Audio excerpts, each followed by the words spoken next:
We're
all pointing the clock.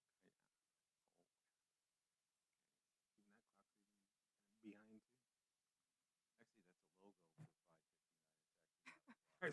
It doesn't change. We'll be waiting here all night. Dang, it's an eternity.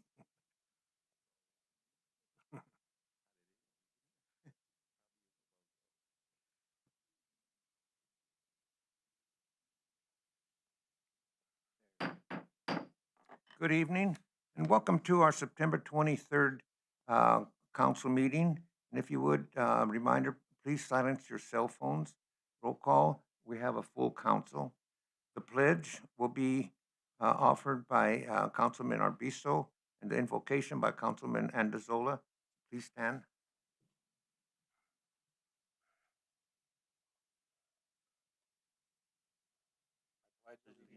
To the flag of the United States of America and to the republic for which it stands, one nation, under God, indivisible, with liberty and justice for all. Heavenly Creator, we come before you this evening as friends of the Gila Valley, here to do the good of Safford and for its citizens.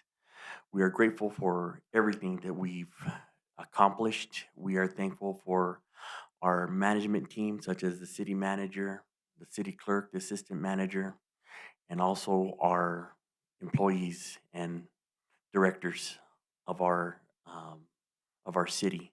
We thank them all for what they do, and we just ask you to be with us tonight, Heavenly Creator, and watch over us as we make decisions for this great community.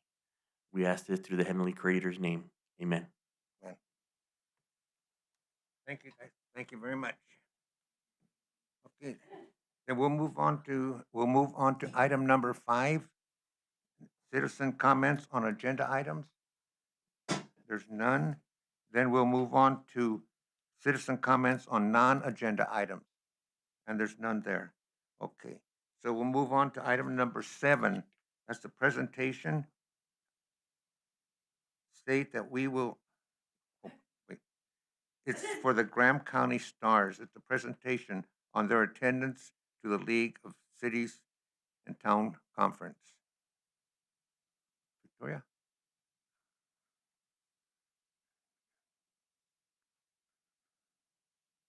Hello. So my name is Megan Poindexter, and I am the Tobacco Health Program Coordinator at the Graham County Health Department. And I run a youth coalition called the Graham County Stars, which Stars represents students taking a road to success. If you go to the next slide. So this youth coalition is geared towards high school aged youth. They work with an adult coordinator, which is myself, and we raise awareness about tobacco, the uses, the harms. They, talk among their friends, their schools, their families, and they work with their local government and just their community to ensure that everyone kind of has an understanding of the harms and the uses of tobacco and what we can do to ensure that, like City of Safford, is, everyone is healthy and is educated, because there's a lack of education when it comes to what tobacco products are, what vapes are. And they get to gain work and real life experience. They get to work with the FDA and AGO, and they can learn leadership skills. They can connect, empower, and advocate. So we go to the next slide. So, what are some things that we've done? So, just since I started in April as the tobacco program coordinator. So, it's kind of new. Tony Palomino was the person before me. And so far, we've worked with the Substance Abuse Coalition, and we went to AAC and we provided pencils, glue sticks, and information just about our coalition. They Reese actually advocated to send material to the Hispanic Heritage Fiesta, and she was able to bring flyers to give anyone who attended the opportunity to learn about Ashline. Some other things that we've done in the past is Tony Palomino has worked closely with Parks and Rec. They planted trees on Earth Day. They've also advocated to make all parks smoke and vape free, which vape being important because there's a lot of cities and towns that actually there's a smoke-free law, but not a vape-free law. So there is a difference between smoking and vaping. So next slide. So we have some goals. We want to help with educating, especially middle schoolers, because we are seeing more and more people or more and more youth under the age of, I would say, 12, starting to learn and use vaping products. So the youth's goals are to go and educate, advocate for smoke-free schools, again, assist with the FDA and AGO with inspections. These inspections actually help the community because it allows youth to go in and try to buy tobacco products. So if they are able to successfully buy tobacco products, that shows that there's a lack of training with that clerk in that business. So then I would be able to provide classes to ensure that no more youth are going to be buying from that store. They attend local community events, and then they're going to be hopefully working with the local city council to help keep the city of Safford smoke and vape free. I know we've done park cleanups and cemetery cleanups, so that's really important to ensure that our city of Safford is clean and accessible and allowing people to go to these parks and not have to worry about getting secondhand smoke. So we're going to talk a little bit about the youth program at the Leagues of Cities, Arizona Cities and Towns. My apologies. Reese is going to do a little bit of talking, but I'm going to step in because 2 of our youth were unable to make it tonight. So I don't want to give her the brunt of everything because she was not prepared to talk all the parts. So, but I'm going to turn it over to Reese. Proud father moment. Hi, my name is Reese Andazola, and I'm a part of the Graham County Stars. And this year, me and my fellow youth coalitions were granted the opportunity to go to the Arizona League of Cities and Towns.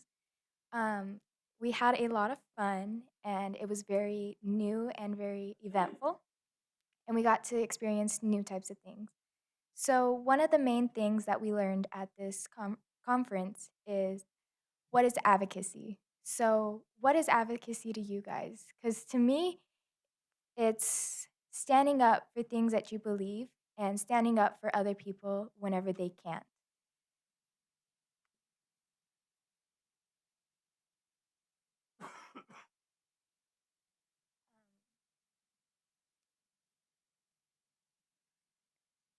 Oh, the parade of flags. Me along with Megan, Arnold, Lopez, and Owen Price and Matt Madrid, all of us got the opportunity to walk. We were representing the city of Safford with our city flag, and we carried it down, and like, we walked down the aisle, and like, it was very fun experiencing this for town pride and like experiencing the joy of representing our city of Safford.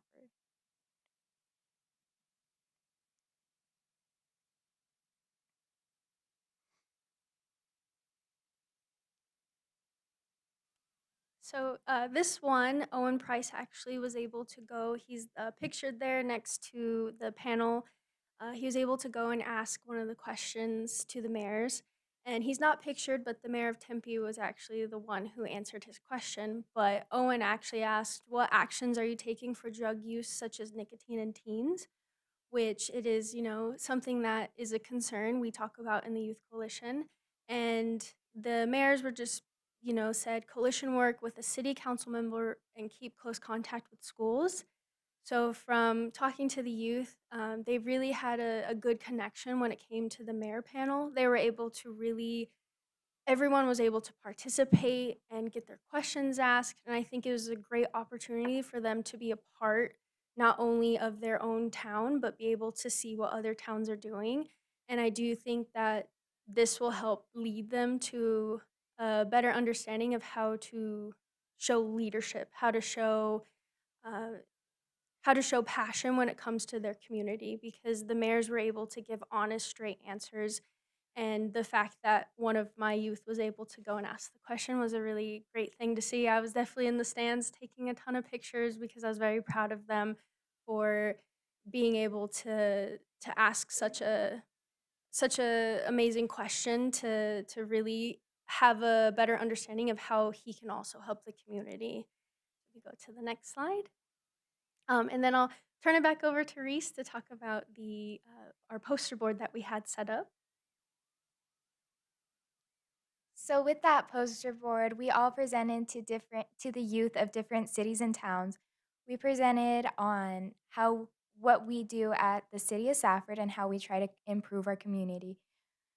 We I personally had a lot of students come up and ask like these questions, and sometimes I got a little scared to answer because I didn't know completely the whole answer, but Megan did help me. And we had fun presenting this and giving away backpacks and shirts. So thank you for providing the shirts because they were a big hit at our poster board. We also presented on how we are working with Parks and Recs and how we have our movie at the park for families, teens, and adults to go and see movies. We currently working with Park and Recs to make a City of Safford sign and our pickleball courts. I'm pretty sure we're advocating for like new pickleball courts along with a amphitheater. We're also working for an amphitheater for our City of Safford.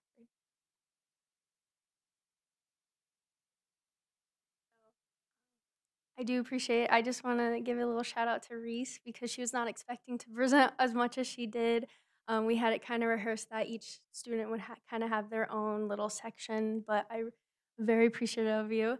But I just want to give our sincere thanks for allowing us to go and be able to represent the city of Safford. I myself and the youth, I feel like we had a really great time. It's very educational, and I would say that this has given us an opportunity to kind of understand what other towns are doing and how us as the youth coalition can maybe try to work with City of Safford to implement things that we heard while we were there, because our main goal and most of your main goals is to ensure that City of Safford is a great place to live, to work, and what was the other one?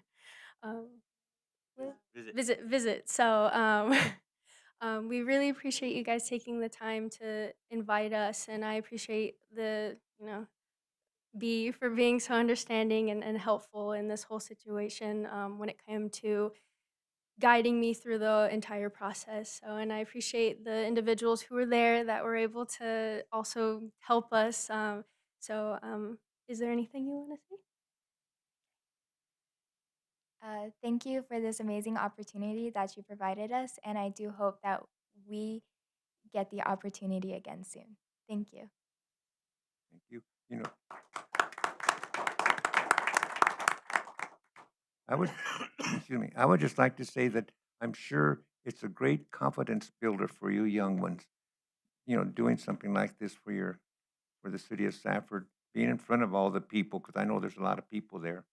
And I bet you get a lot of pride when you go march down the aisle and around everybody with the flag. Thank you very much. Okay. Then And we'll move on to item number 2, Library of Congress Awards presentation.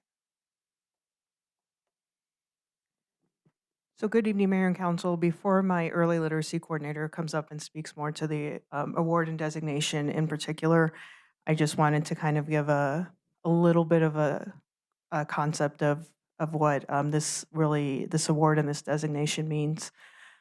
At our state level and at our national level, this library is really known for its programs, its services to the community, and our reputation does precede us in a very positive light. And anything we get as an award or an honorary designation is really a testament to our staff, their hard work, their willingness to come in and do the extra mile. And I'm really appreciative of the staff we have here at the library. They're always looking for a new and innovative way to bring more and more services to this community. So with that, I will introduce, she's my early literacy coordinator, and she will speak more to the Library of Congress Literacy Award. Thank you, Library Director. Mayor Ortega, council members, thank you so much for letting us speak here this evening. The Safford City Graham County Library is thrilled to be honored with an award from the Library of Congress for our emerging strategy of our early literacy concert series that happens each spring. The Library of Congress annually recognizes organizations that promote literacy, not just libraries, not only nationally, but abroad. And so we are one of 20 that have been chosen through a rigorous application process. The Literacy Awards through the Library of Congress have been around now for 12 years. As I said, they recognize 20 organizations. 4 of them are for outstanding contribution to expanding literacy and promoting reading. 15 organizations are recognized for their implementation of successful practices in literacy promotion. And 5 organizations, which includes us, are honored for programs that they have in the early stages that demonstrate significant promise in their approach to literacy. This is a huge recognition to be included amongst those 20. The library has, through this award, the library has won $5,000 that will go towards next year's early literacy concert series. And on October 30th, Assistant Library Director Leslie Talley and myself will be at the Library of Congress in Washington, D.C. as part of a recognition program and symposium of programs where we'll get to celebrate each other and learn from each other's programs. The Early Literacy Concert Series that we plan at the Safford Library is now in its 4th year, and we are looking forward next spring to having artist Jazzy Ash come and perform. In the past years, our artists have been LA-based Colombian performer Natalia, a special education trained expert and music performer Jim Gill, and in our inaugural year, we had Latin Grammy winner Mr. G. The amount of work that goes into planning the Early Literacy Concert Series is just a real testament, as our library director said, to the whole library and to the time the staff puts into it. To give a bit of a sense of what happens during our early literacy concert series, as mentioned in the previous slide, we bring in established, accomplished children's music performers through a variety of styles of music. It's grown to a 3-day artist residency program where we reach approximately 2,000 children and adults over the span of those 3 days. As you can see in the chart, on day 1, we begin with a concert at the David M. Player Center for the Arts for students ages kindergarten through 2nd grade and their teachers and aides. And then in the afternoon, we take our artist to Morenci, to Metcalf Elementary School, where they perform for preschool through 2nd grade. On day 2, in the morning, we return to the David M. Player Center for the Arts for another K through 2 concert. The program has actually grown so much that we need 2 days to meet, to have the capacity for all of those kindergarten through 2nd grade classrooms that want to be part of this event. In the afternoon on day 2, we travel to Duncan so that our artists can perform for preschool, so Head Start, through 3rd grade at Duncan Elementary School. And finally, on day 3, yet again, at David M. Player Center for the Arts, we have a public concert for families with children ages 0 to 5 and their caregivers, and local preschools attend as a field trip. That afternoon, because our artists are also educators and authors, in the afternoon on day 3, in collaboration with the Early Childhood Coalition, they teach a workshop for preschool through 2nd grade educators in which they learn skills through music that they can implement in their classrooms. As I said, our artists are also authors. So teachers that registered to go to any of our field trip concerts or also to our teacher workshop receive a free signed copy of that artist's picture book. And the remaining 200 copies are given away to the public for families to help build literacy in their homes. We cannot do events like this at the Safford City Graham County Library without the generous support of so many sponsors. For this particular event, we have on the screen our sponsors. For so many years, libraries have been cornerstones of communities, serving as hubs for education, culture, and social interaction. This event is no different. In recent years, the importance of partnerships in library programming has become increasingly apparent. And by collaborating with local organizations, as we see on the screen, businesses, individuals, libraries can expand their resources and offer more diverse and impactful programs to the community. And not only for the Early Literacy Concert Series, but so much of what we do here at the library. Thank you so much for your time this evening and for letting us celebrate and share with you our award through the Library of Congress. Thank you for your time. Thank you very much.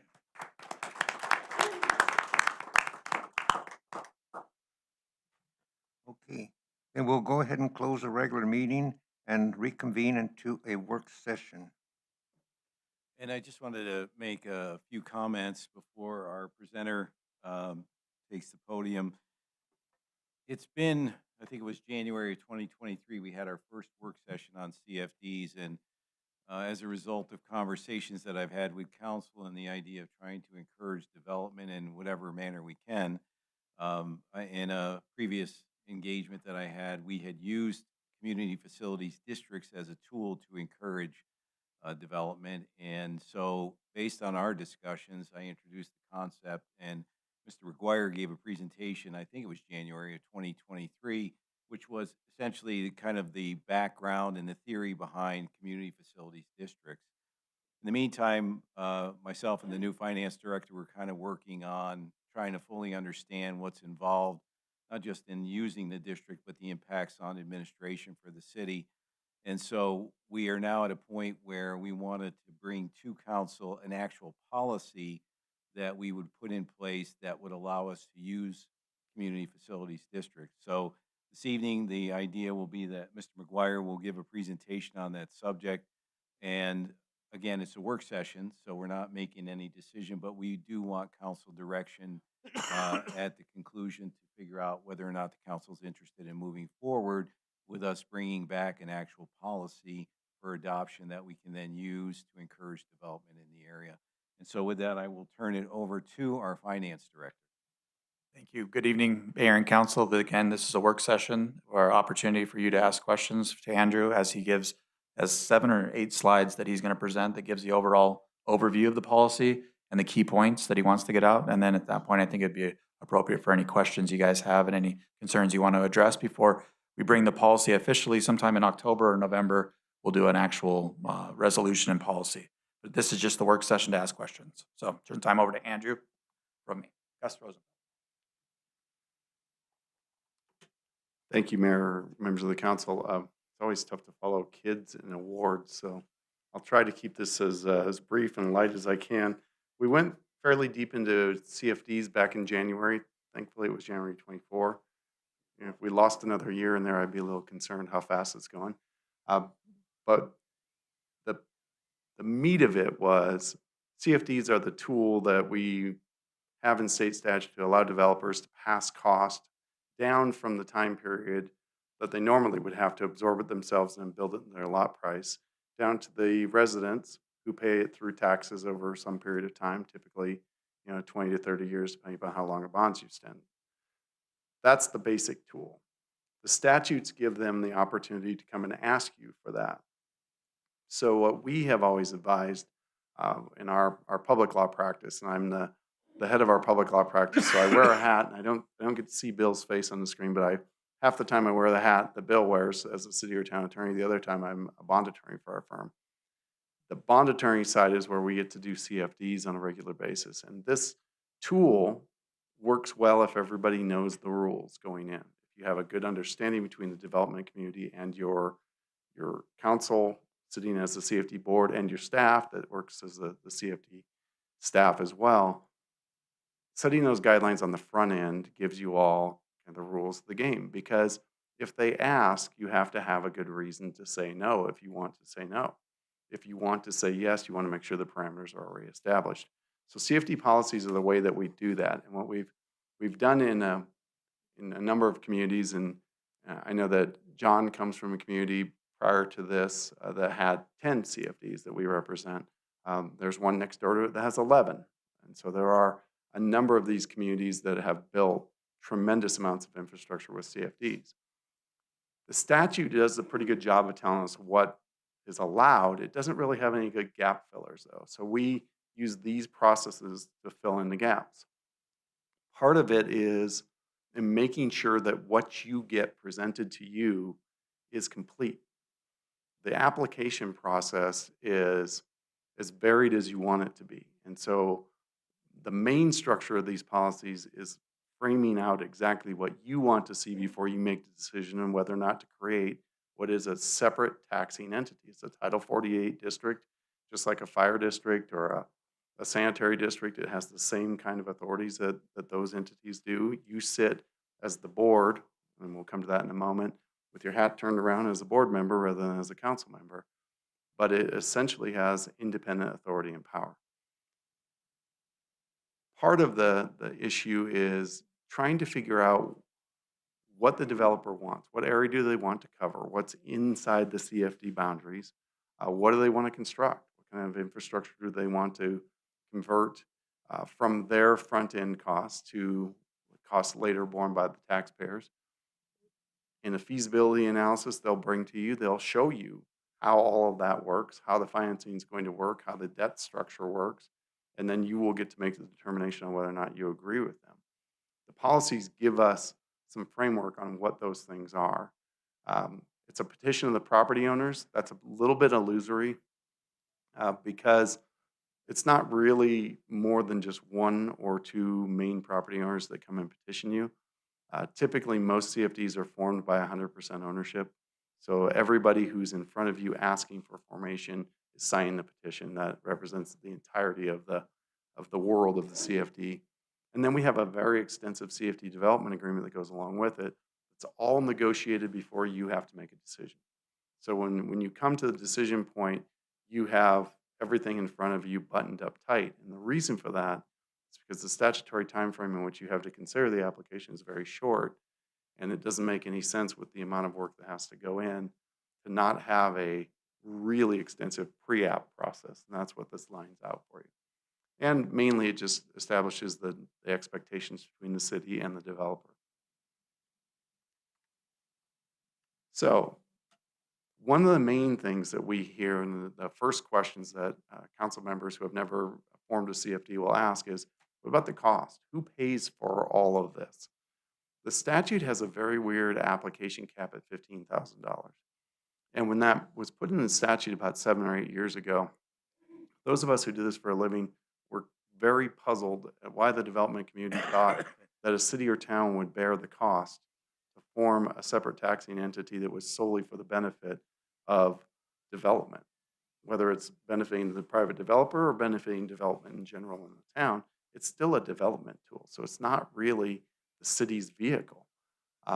So we found a little bit of a creative way around that. Your policies have an opportunity for agreement for them to pre-fund or to at least agree to fund all of the costs that you have. And they're not small costs generally.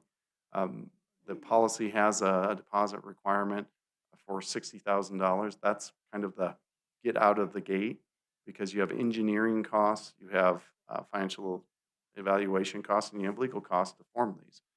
The city shouldn't bear that. So your policies make sure that that's borne by the developer as part of the entire formation process. So again, the city's not on the hook for any of it.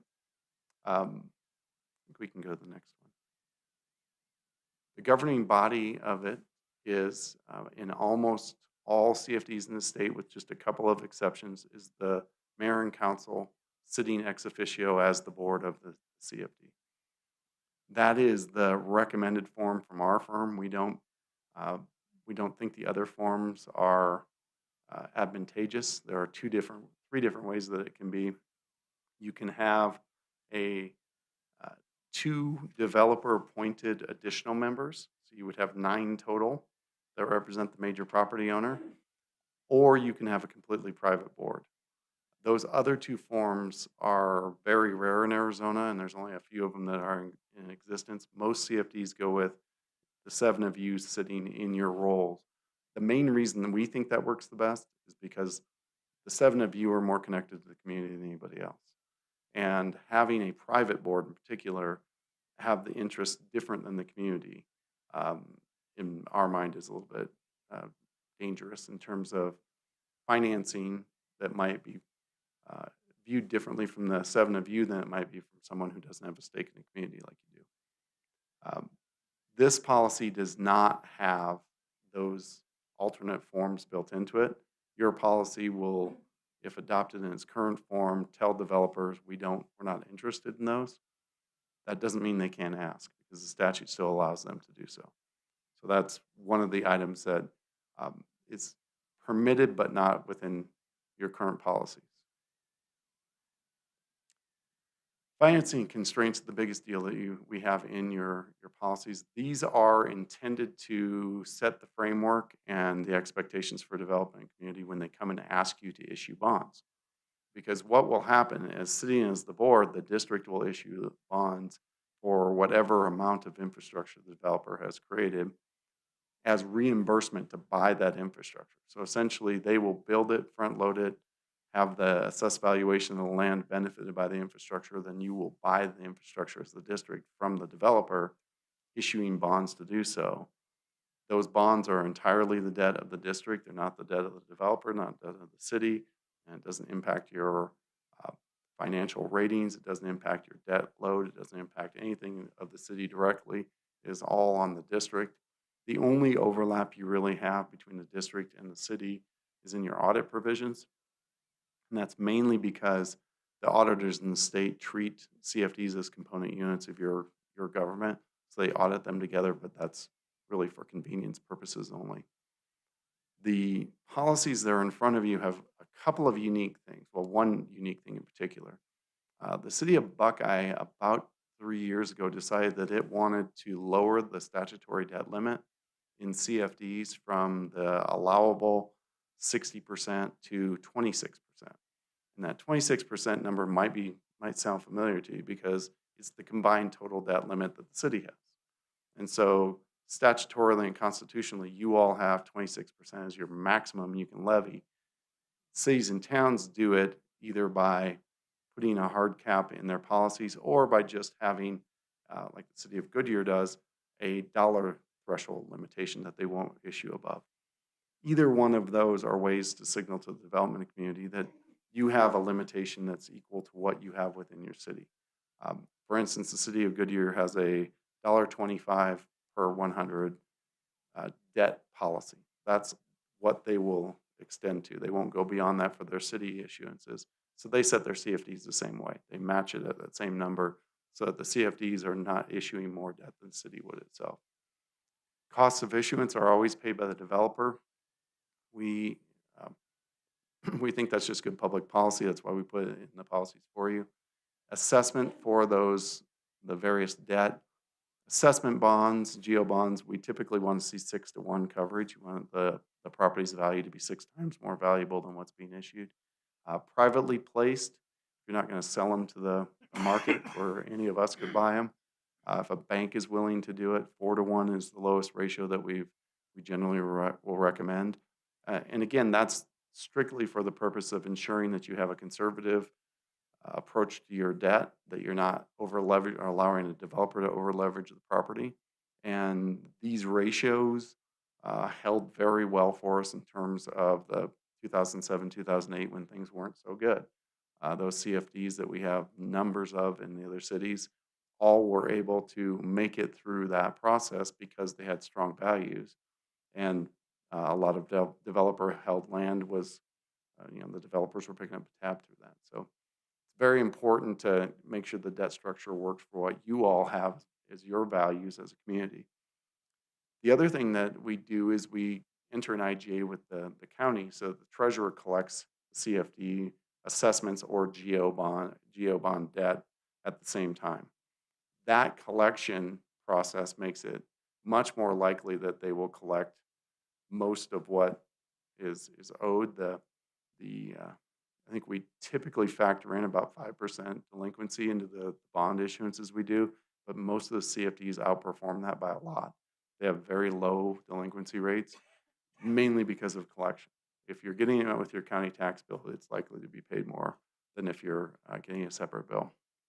The other thing that's not on the slide that we wanted to mention is, as part of the initial approval of a CFD, the voter authorization that is given, and again, it's kind of an air quotes voter because the voters of the district are the property owners at the time. That voter authorization also can authorize a 30 cents O&M tax. And what that does for you is it ensures that all the staff time that your folks are going to be doing to keep these things operating and any maintenance costs that go along with the things that you're taking on from the CFD can be paid for with that 30-cent tax. So that is kind of you'll never get it in a private development. You don't get an additional O&M bump from a developer to keep things going after they're gone. So I think that's one of the values that we like to see in CFDs. We haven't seen anybody issue one above 30 cents. It's statutorily allowed, but I've yet to see one like that. The other thing that we want to make sure too in these policies is to have the developer have skin in the game sufficient that it's not all on the taxpayer. So we want to make sure that at least 25 cents of developer money is going in for every dollar that you issue. So in addition to making sure that the property has sufficient value to carry the debt, we also want to make sure they put enough of their money in so that they have an interest in making sure the project goes well. We often require a debt service reserve. That's just a function of the financing to make sure that if things go wrong, or if, for instance, we have another recession, that there's something to pay that debt service during that recessionary period. We always have the developer indemnify the city and the CFD for everything. Generally, that's an indemnity that is much like the contractual ones that we never have to use, but thankfully they are there as a hammer if necessary. And the professionals who are retained are all retained by the CFD. So the city doesn't have to pay them, the developer doesn't directly pay them, but the engineer, you have bond counsel, you have financial advisors and underwriters, those folks are all paid for by the funds that come from either the financing that you're doing or from the developer's contribution to that as well.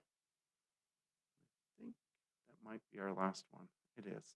I tried to keep it short since we had a longer session in January. I didn't want to hammer along too long, but I'd be happy to answer any questions about the policies or about just the CFD structure in general if anybody wants to go back to our conversation from January.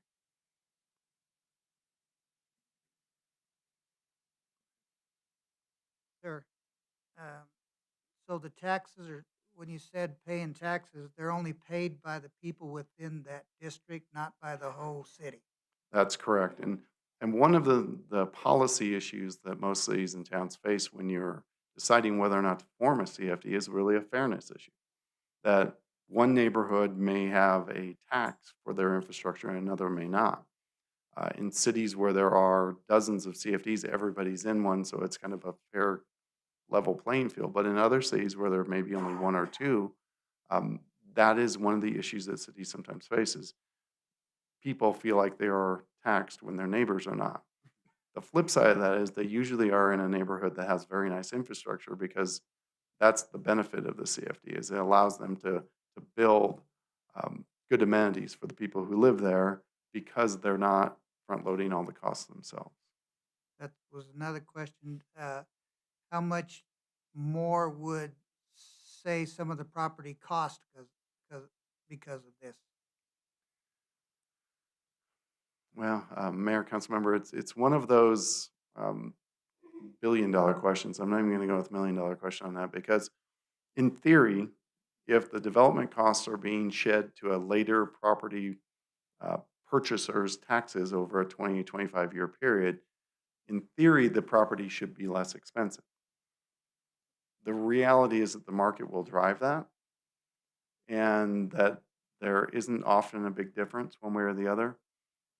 But what it does allow to happen is more inventory to come into the process so that there are more homes competing and there's a better opportunity for the prices to be affected by the higher level of competition. I can't say that it directly drops the price though. The only place where I've seen that it does that is when there is a specific incentive built into the development agreement that requires a certain level of housing in exchange for, say, density or certain other things. So I think City of Flagstaff and probably Tucson would have a program like that, but I haven't seen it anywhere else. And you mentioned 3 different types of boards, and you seem to be leaning more towards a council being on the board. And is that also from experience? It seemed like that when you were talking about it. Mr. Mayor, Councilmember, yes, that is exactly the reason. We have steadfastly pushed back against the idea of the private board because in the vast majority of defaults around the country, they are private board run. And so we don't ever recommend a private board simply because it's usually developer entities, whether they're related entities or people who actually own the property. So their interests are very different than yours. They're not representing elected. They're not elected by the people who are living in the district the same way that you are. The 7-member plus 2 was an invention of one of the financial advisors in the state about 5 years ago, thinking that that would provide some sort of developer control on the board. And what they very quickly found out, and I'm sure Bill would be able to give you a really good rundown of it, is the risk pool wasn't going to insure those extra 2 people. And so that became a very difficult to handle. Now, I know that they've moved a little away from that and are offering some limited coverage, but I thought I heard Bill piping up there. Let me jump in, Mr. Mayor and Council. Andrew, this couldn't be a better presentation, and CFDs really are a fair way to make neighborhoods pay for their improvement. The risk pool has experienced the very problem that Andrew described. You're creating an entity that's going to tax your constituents. You don't want non-electeds taxing your constituents. You want to do that. And in fact, one of the risk pool employees and I were disparaged by many a developer because the developers came in and allowed for these, in effect, privately run CFDs, and we were seeing liability. And so we, the risk pool, stopped providing them coverage, which caused tons of problems. So now there is coverage now. If you go with the two option, there's limited coverage. But if I was your town attorney, or city attorney, I would recommend that you be the CFD board. Now, so, anybody else have a question before I ask another? Okay, so any changes to it because you spoke about being able to drop cost or something down to 26. That comes from the council's decisions, not the neighborhood? Yeah, the policy provision is that the total amount of debt that you would want a CFD to issue won't exceed more than 26%. That's the same statutory and constitutional debt limit that you all live with your issuances. There's the 2 different buckets. There's the 20% and the 6%. And combined, you have 26% worth of authority, nothing beyond that.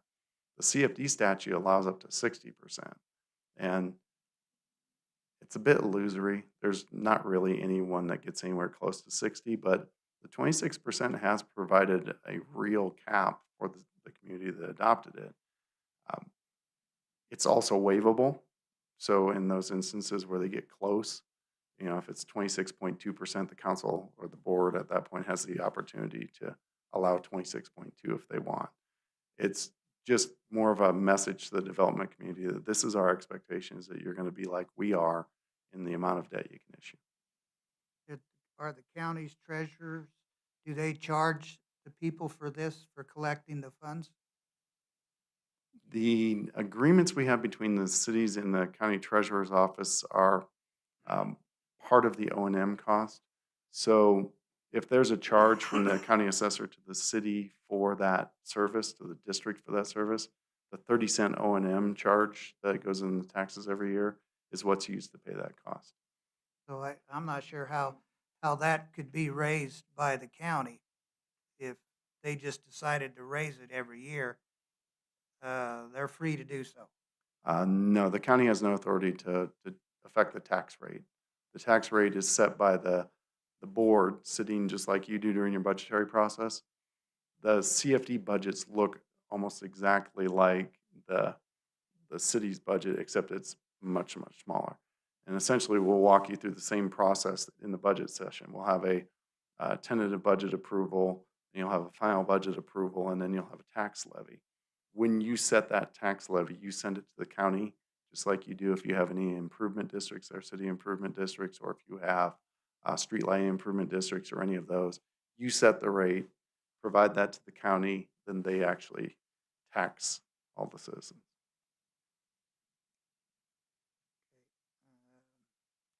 So this might be for Mr. Bingham, I'm not sure. Is this kind of where when you came in front of us wanting two different ways to get advice from lawyers on different bondings and things like that, would that be involved in this, or would it be this gentleman here? Mayor, Vice Mayor, you saw on one of the slides, he talks about a municipal advisor and/or underwriter. That would be those two, one of the two parties that I brought, and the other is bond counsel, which Andrew would serve as our bond counsel in the case of CFDs. So yes, it does have that same separation that we're talking about earlier. That's still one of the tools you're gonna be coming after to couple with this in a way, if this goes this way. Correct. For this policy, you would need a municipal advisor and a bond attorney. We have our bond attorney, we don't have our municipal advisor yet. And so you just want this tool in your bag to encourage development and stuff, or offer it out there should that be what we come along with? It's just a development tool. It gives an opportunity for a developer to say, does the math work if I pass all my cost off to the future taxpayers in my area? Or does it make sense for me to do it privately? And this just helps them make that decision. And you've had a couple of meetings with contractors and realtors. Did this come up? Did they understand it? I was at one meeting where they did mention CFDs, that they had taken part of them in the valley and they were interested if we were offering that type of service. And I don't understand why, if we decide to do it, there's a window that we have to decide on or come up with a good reason why we didn't want it. I don't understand that part, but I can sure get State with you. statute. State statute. State statute. Yeah, the state legislature believes that you should have a very short window of time for making that decision. And again, that's about 7 or 8 years old, and really makes no sense to any of us who are in the practice, because all of us who form CFDs and go through that process know that it's months and months long from the moment when the developer first arrives and presents the idea, and all the information that's necessary for you all to make an informed decision can't be done within the statutory window. So we, much like your planning and zoning staff does a pre-application process to make sure the development community understands what they need to do to get an approval. That's the exact same thing that we're doing in this process. We're front loading all of that into the policy so they know what's going to happen prior to the time that they actually apply. And by that point, the pie is pretty much baked. You know, you're ready to go, and there are only fine details, if any of those, left to be done. But we require them to have the entire safety development agreement fully negotiated so that the staff can come to you and say, we can sign off on this. We think this works. We have them, the feasibility study, all the debt financing plan, all of that has to be in place before the staff will allow the application to be submitted and bring it to you. So it's a heavy front-end lift that's designed to meet the statutory time period without shorting you the information you need to make a good decision. That's all, Mayor. Is there any potential where if they were to default, that the city would be on the hook for their debt? Would our Uh, citizens be charged that? Mr. Mayor, Councilmember, no, the CFD and in the offering documents we put out, the CFD has a very specific disclaimer, as it were, I mean, very clear, that neither the city, the developer, nor the any entity that's involved has any debt liability here but the district. And that's why for a long time when we were doing these in Arizona in particular, we had really substantial financial backstops from the developers in order to ensure the market that these were okay to buy. But now CFD bonds have been selling since 1998 or so. So now in the market, it's a regular, it's not a difficult thing for people to understand. We don't have to explain ourselves much anymore. Everybody understands how they work. They understand they work in Arizona and they know the players. First time CFDs have a little more of a selling job to be done. So the underwriters or whoever's out there selling your bonds will need to do a good job of that. But the process is pretty tried and true in Arizona now. We've had a relatively low number of defaults.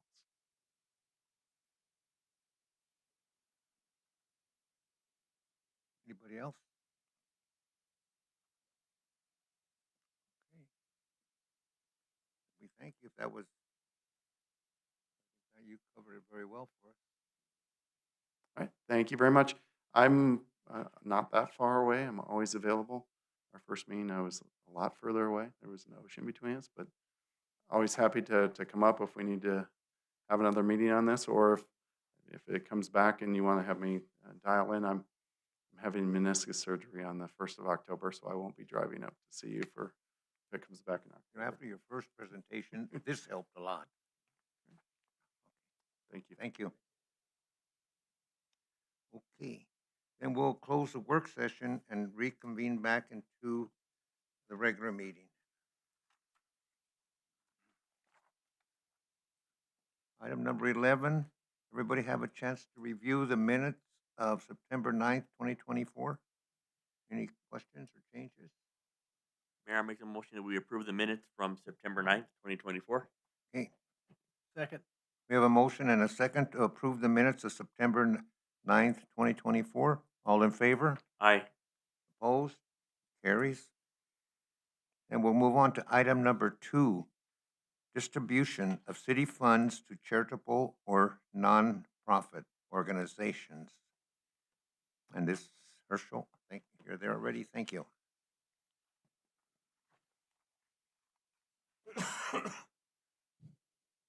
Good evening, Mayor and Council. Here tonight to seek decision from the Mayor and City Council regarding the application submitted through the city's disbursement of funds to charitable and nonprofit organizations program. The strategic goals on this one are intergovernmental cooperation, business relations, and development. Background on this is during the FY 2024 budget process, the Mayor and City Council discussed the opportunity for nonprofit and charitable organizations to apply for city funds. Staff brought the idea of creating an application process for these entities. The Mayor and City Council approved to budget $50,000 in FY 24 for nonprofit and charitable organizations to solicit through an application process City of Safford donations. City Council had previously been donating money to various organizations, including the Arizona Community Foundation, the Safe House, the Lions Club, Eastern Arizona Hispanic Heritage Corporation, and then in the last year's process, our council chose to donate to SECUS, the Women's Club of Safford, Graham County Substance Abuse Coalition, St. Vincent de Paul, St. Rose of Lima, Safford Conference, Gila Valley Arts, and then also Gila Valley Boys and Girls Club, and an additional donation on top of the lease agreement that we have with them. There was also the Safford Downtown Association and the Gila Watershed Partnership. Council had decided to grandfather these organizations into the program in FY 2024. I'll bring up another document that I have that I brought during the budget time on in-kind donations that we gave to them as well. so sit tight for those ones. During the FY 2025 budget process, the mayor and city council approved to continue the program and budget $100,000 for the program, with previously grandfathered organizations now having to apply to receive donation. Staff advertised and opened a submission window of 2 months from July 1st to August 31st. Staff had collected and organized the submitted applications. Staff received 20 applications during the submission window. The 20 applications were reviewed for completeness and compiled into a table. The 20 applications are listed in the attached table. Additionally, council decided to donate $2,500 to Feed My Starving Children outside of the application process. Council met in a work session on September 9th, 2024 to discuss the applicants and give direction to staff regarding the disbursement of the program funds. The attached table has been updated to reflect the amounts the council gave direction on September 9th, the September 9th work session. And I'm going to put up now a list of donations and in-kind that was brought to you guys during the budget process, just as a reminder. So on here, we see again the Arizona Community Foundation, the Safe House. The $11,400 was for the lease agreement between Gila Valley Boys and Girls Club and the city of Safford.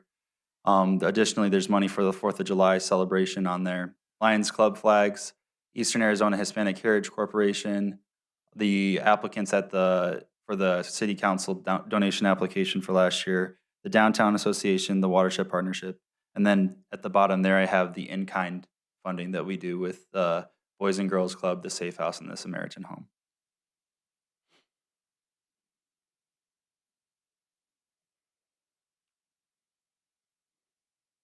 And then I'm going to put the table up that we had 2 weeks ago with the current, what council had gave direction on. And then also, one of the things that I want to draw attention to that I didn't make clear in the last meeting was there was one organization on here that's listed that is not incorporated through Arizona. They stated on their application, I didn't make note of it in our last meeting, and I apologize for that. It is the Gila Valley Salt Shakers. They are not incorporated through the Arizona Corporation Commission. And that was one of the criteria that we had discussed. It's council's decision whether or not they still want to provide the funding, but I just wanted to make note of that.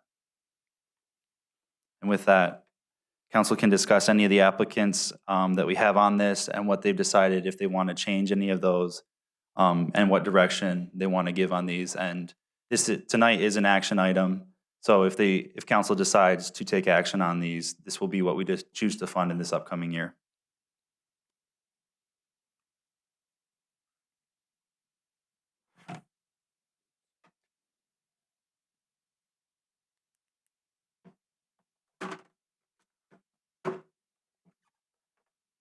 What do we do with that $500? Are we gonna still donate to the Shakers? When we get to it, I don't have any problem with just $500.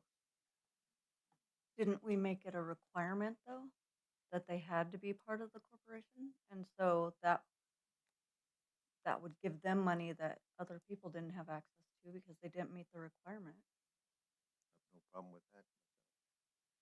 I agree as well. And if I remember, we almost initially weren't going to fund that organization. If I might be remembering wrong, and then we put that amount to it towards the end. So in other words, what you're saying is they didn't follow, the process. So no. I And think you- they just didn't meet the criteria, and so others who didn't meet the criteria didn't get to apply either. I can go along with that, no problem, because it was put out there. True. It's up to everybody else.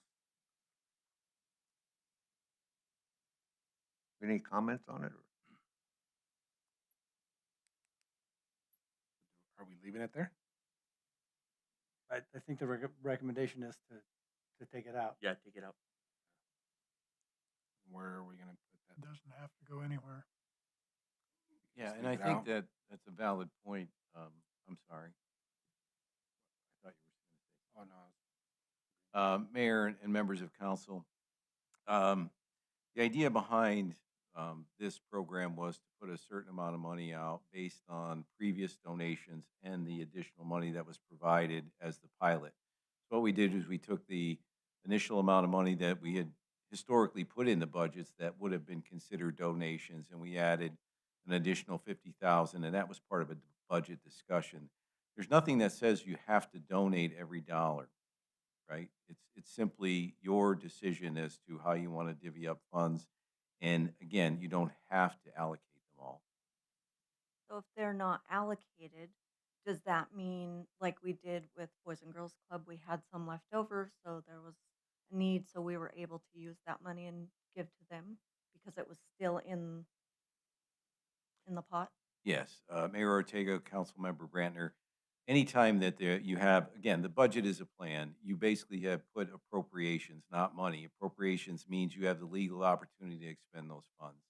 If you do not spend those funds at all, they obviously won't be expended, and it ends up being a positive in the budget and ends up in fund balance as long as your revenues come in. Or if at some point down the road, something were to come up and we wanted to move funding around, knowing that those monies were unallocated, you can move them and spend them on something else. In fact, that's what we did with the Boys and Girls Club, given their situation. There was $25,000 that had been unexpended in the original pilot program, which under the circumstances they found themselves in, we as a council, you as a council, allocated those funds to them. So any monies that go unexpended, you can move and use for another purpose. What's the council wish? Good with what we got. Well, with the 500 bucks, what, Minus the 500. take the 500 bucks off? Agreed. Steve, did you have any? Oh, I agree. It doesn't belong there. Okay. Okay, I have no problem. It goes. That's the consensus. We will be voting on this. Right, and so if it is the consensus, or at least you would like to find out if it is, I would recommend that you ask for passage of the monies as configured, but removing the $500 from the salt shaker. So what, 'cause I didn't hear everything you said. Where do we stand now? We're dropping the 500 bucks to the Gila Valley salt Shakers. shakers. And we're not gonna move it. It's just we're gonna just save it for, Right, it's just Something later. unexpended. You just simply didn't allocate all the funding. And you could reallocate it now if you wanted to. It's up to you.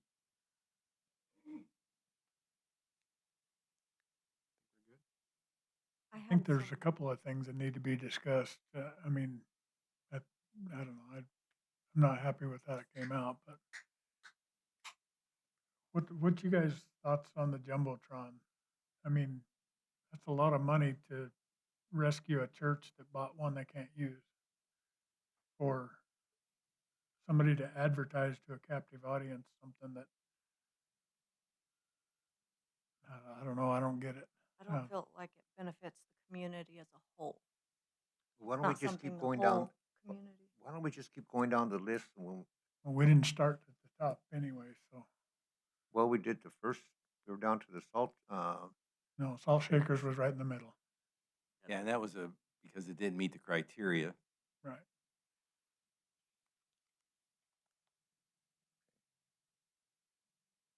go ahead. If I may, would you like me to list off what I have and just council can decide on that kind of like we did in the work session? At this point, you can give direction specifically on those amounts. And then at the end, if there's any changes, I'll read it back to you with the changes, and that's how you guys will take action on the item, is you can list off those changes as we made them. That's fine with me, if it's fine with everybody else. Okay, go ahead. I have 10,000 for the Mount Graham Safe House. 10,000 for Seekis. 10,000 for the Safford Downtown Association. 10,000 for Graham County Substance Abuse Coalition. 6,000 for the Gila Valley Arts Council. 3,000 for Eastern Arizona Hispanic Heritage Corp. I have nothing for the Safford High School Scholarship Educational Foundation Incorporated. I have $9,400 for the Safford Bulldog Booster Club, $2,000 for our neighbors farm and pantry, nothing for Northern Arizona Technology and Business Incubator, Inc., DBA Moonshot, nothing for Hustle Kindness, $10,000 for Graham County Search and Rescue, nothing for Graham County Junior Livestock Auction Committee, $8,000 for Gila Valley VFW Post 10385, $10,000 for Gila Valley Samaritan Home. Now we have nothing for Gila Valley Salt Shakers, $3,600 for Gila Valley Balloons, nothing for Desert Cat Rescue and Sanctuary of Arizona, $5,000 for Angels Closet Clothing Bank, nothing for American Youth Soccer Organization Local Region 12A216, and then nothing for Big Brothers Big Sisters of Arizona. That's what I had. If there are any adjustments that you'd like to make on these, we can talk about them specifically.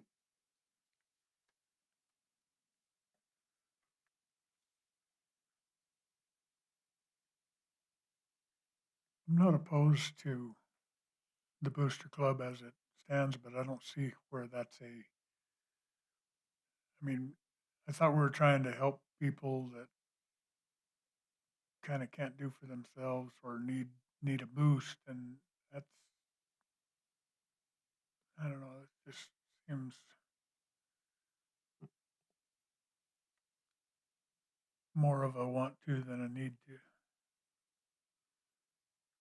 I agree. I think that SECAS, just as an example, SECAS provides a lot to the community. They go out and repair the people who can't afford to, their windows and make sure they have air. And so we're serving the community. We're using the community's money to help the community versus put up a jumbotron so that businesses can advertise. I don't think that's helping our community any. A small portion, yes, we have a lot of sports families, that's fine, but I think it could be better served elsewhere. I don't entirely disagree, Mayor, but there are a few others on here that, like the Downtown Association and the Arts Council, that are providing a slightly different contribution to the community other than, those in need. So we are funding some other. I agree, but we have to start somewhere here. Right. And I really don't want to redo the whole thing. Oh, no. But, And I'm not suggesting changing those. I'm just saying that. and I'm actually at a point where I kind of don't like the process, but I'm not willing to fight it tonight, but I am going to insist on something different before this comes back next year. This, I don't know, hashing this out in public in a 30-minute thing just really isn't the right way. It is awkward. It's awkward. It's awkward. If I made 80 changes, it would be to change the Jumbotron, lower it to 5K, give more to the SECAS, and give some at least for the all-class reunion in 24, 25, something. Whether it's $2,000 or not. I would agree with that. That's Safford alumni coming back. Safford alumni, yes. We're supporting our alumni. To help them with advertisement, to find people's rough, to help them spruce it up a bit when all these people come home. I can see that. That is going to happen regardless, but That's just my suggestion. but it is very similar to a salsa fest. I mean, they take all of downtown and they took an entire weekend and they bring a lot to town. They spend a lot in motels. It's not a party like we said last time. It is a get together, but I see it as, Economic development, essentially. I mean, if you got activity- we spend so much money bringing events to downtown that I don't know how we can't go there. Well, you Yeah. could do 4,400 and move that up into the reunion and leave 5,000 if you wanted, just as an example. We gotta have it spruced up when they cruise Maine. Mm-hmm. That was my suggestion. So could we move 4,400 into the reunion, leave 5 on the Jumbotron, or did you want to just not fund the Jumbotron? I don't know. Might as well take it out. I mean, it's not gonna benefit the community. Well, and if it needs $30,000 to happen, isn't that, Yeah, isn't that right? 5,000 is not gonna do it. They're not, Yeah. I don't know. I think it's like a lot of things on here. I think it will happen anyway, but maybe not without any contribution. I like the idea um, of it staying at 5 at least.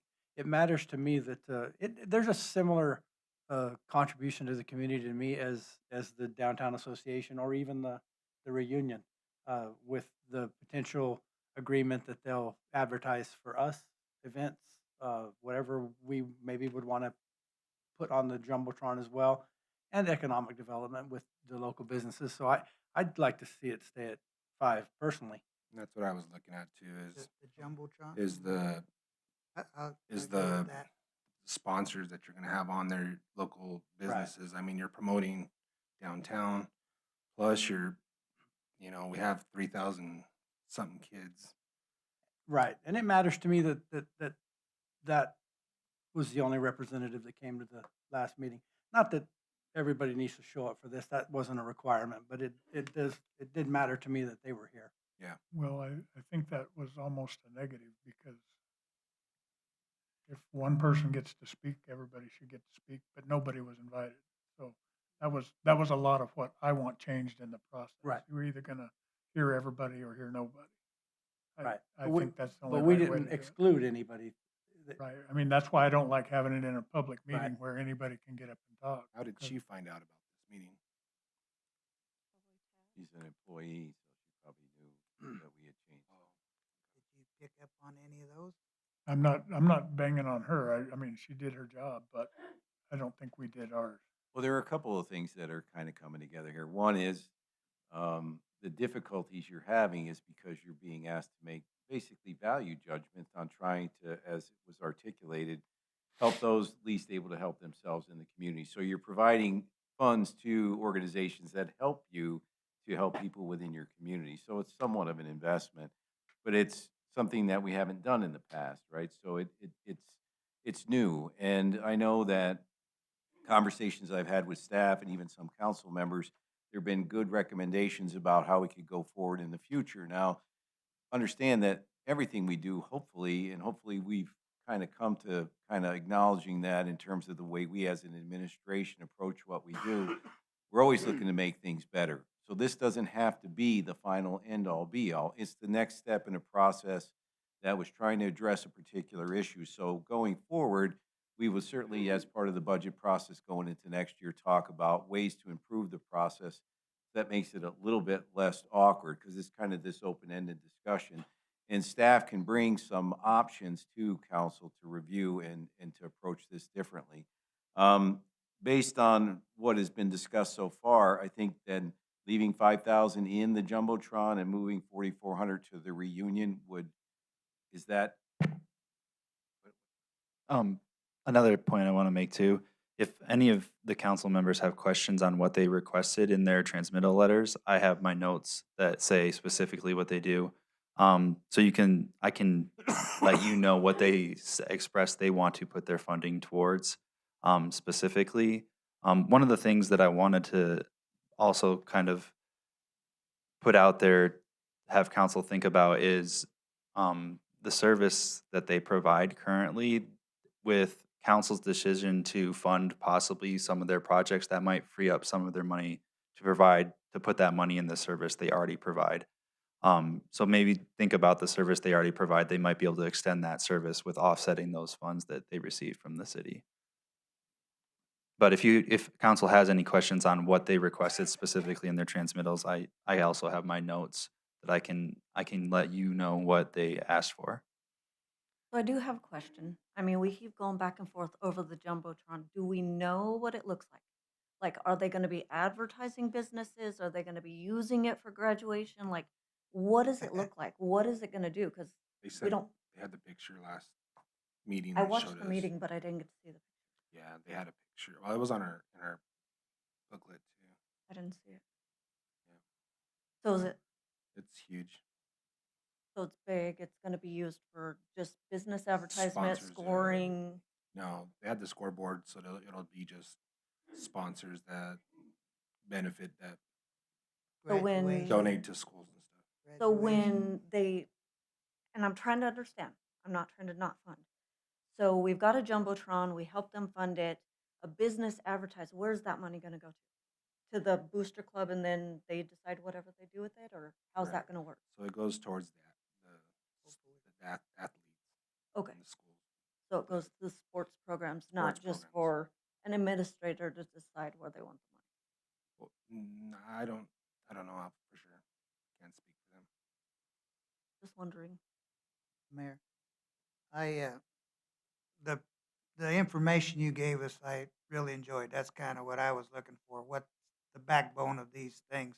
I still think that the council ought to make the decisions on the disbursement of the funds, but I agree with Mr.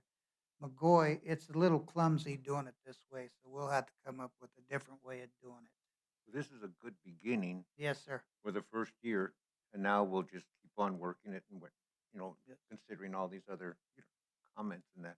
But It'd be nice to have like an independent board too, look at it so that we're not getting any pet projects or any of our own biases in there. So we have someone else too, so no one can cry foul. I think it's our job myself. So we can ask, I think we got somebody who deals with grants in the library probably, give us some advice. So, Well, I think the difference here and the intention was number one, equitability, right? So the idea was to make donations available to the citywide 501c so that all organizations, maybe some new ones come to town that do things that we would like to support. So the first goal was to be equitable, to put it out there to all 501cs in the community.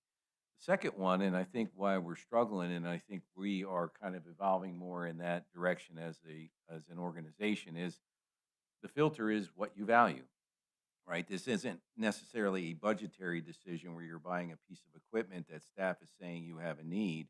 It really is council deciding in the community as a whole, where can the money best serve those most in need? That's really fundamentally the structure of the process. And so we all may have a different perspective on that, which I think is what makes it difficult sometimes to come up with a final number. But based on these discussions, we certainly can look at the process and make some improvements.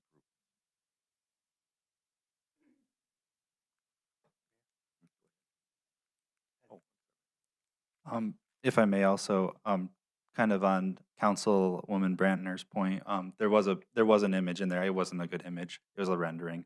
I don't know what the Jumbotron looks like. What the picture was in there, I think it was a rendering. It wasn't an actual picture. But one of the things I want to kind of talk about in the process, and to Councilmember McGoy's point, is that we initially, when I looked at the program, it was given to me by John from another municipality that he worked at. He had implemented this, or it had been already implemented there. There was kind of rules in place that some of the organizations that received funding had to come back and give a presentation on how they utilized the funding. That is something that we can look at in the future. This is kind of looking forward now. I won't spend too much time on this, but these are kind of some of the things that I can answer right now, is them coming back and giving those presentations. Another thing that we had discussed that I don't know was the, I'm sorry, I lost it. There was something that we had in our process with looking at, we currently have it, is if they don't receive the funding, will they still be able to provide the service? And that was something they were supposed to answer in their transmittal letter. I didn't go through and write down in my notes if most of them stated that. A lot of them said that they wouldn't be able to provide that service or go out and complete that project So that's another thing that maybe we stress more throughout the process is if they don't receive funding from the city, does that not make it possible for them to do what they're asking for? Or if some of these nonprofits that come in that have larger budgets, are they still able to accomplish this? They just are going to have to shift around their funding differently. One of my questions, sorry, was about the, like, the in-kind funding, how you listed it. Mhm. Because is there, like, the Gila Valley Samaritan Home, is there in-kind funding that we're doing for them also? Or are all they are receiving from the city is if we give them this 10,000? Mayor Ortega, Councilwoman Brantner, those are specific agreements that we have with them outside of this. So those agreements would stay in place regardless of this program. That's an agreement we have with the Safe House. There's an agreement that we have with Thatcher Pima, the county, and us with the Samaritan Home. There's a separate agreement that we have with the Boys and Girls Club to cover the lease costs, and then also the property behind their building to also cover the lease costs of that. Um, those agreements would fall outside of this process, and we would continue to do that whether or not council decided to fund them through this process. So we provide them with utilities that we have an IGA that we share the utilities with Pima and with Thatcher. So that's the only other funding. The county remodeled the building. We don't make any hard contribution.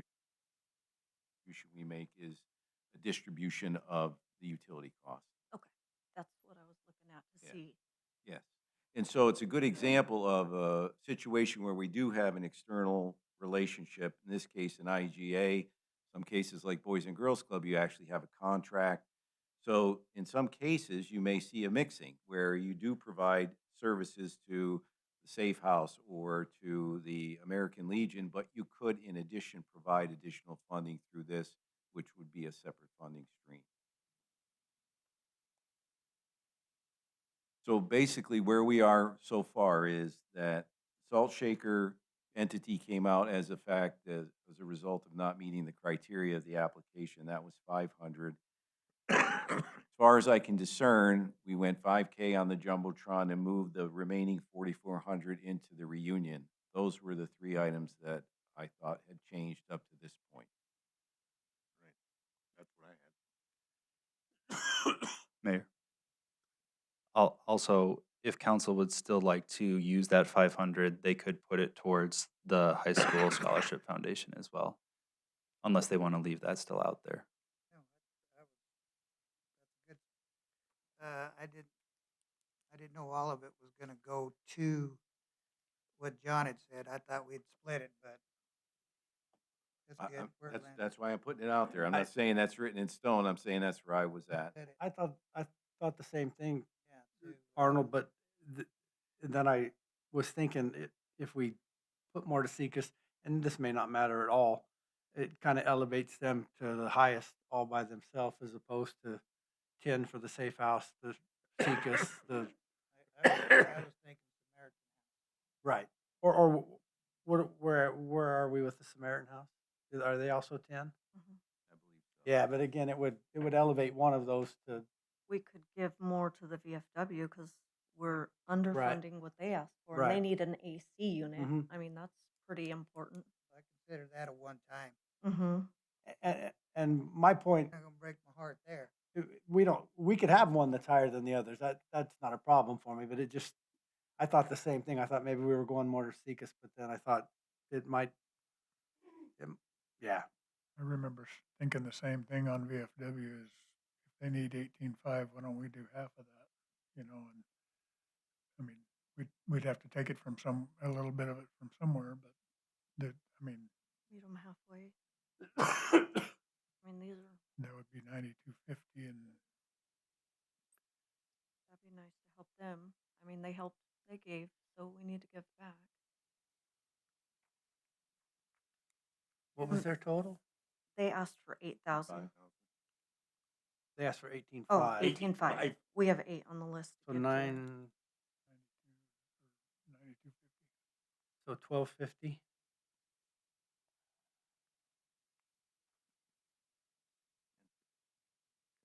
Additional would be 1250. So that would give the scholarship foundation how much?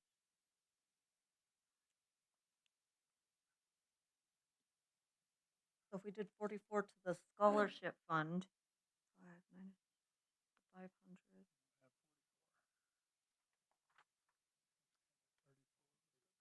3150? Mayor, the changes that I made are the ones that John had mentioned, the 44 and the Safford High School Scholarship Education Foundation, and then I decreased the Safford Bulldog Booster to 5,000. That puts the grand total at 97,000 right now. Where are you at with VFW? With the VFW, I have 8,000. If you would like to increase it to half, that would put us $750 over. And if you took that from the scholarship fund, That would put the scholarship that fund put us at even? 3650. That's But we what, were pulling 3,000 from the Jumbotron, right? no, that's already been pulled though. That's out of there. Mayor, Oh, Council, oh, that oh, would already oh. be done. That went- Okay, I that see. went So we the need to scholarship. reduce something. In order to reach that 9250 and to decrease the Safford High School Scholarship Foundation, we'd have to put the Scholarship Foundation to 3650. And then that would be the whole, all the 97.5. One of my questions is on the Gila Valley balloons.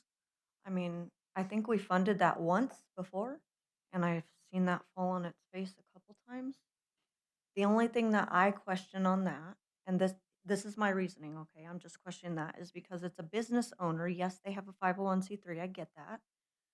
They're bringing in other balloon companies, but to me, that's kind of advertising almost for their own business, where I haven't seen any really community involvement in the balloon. It's been cold or it's been rainy or it's too early.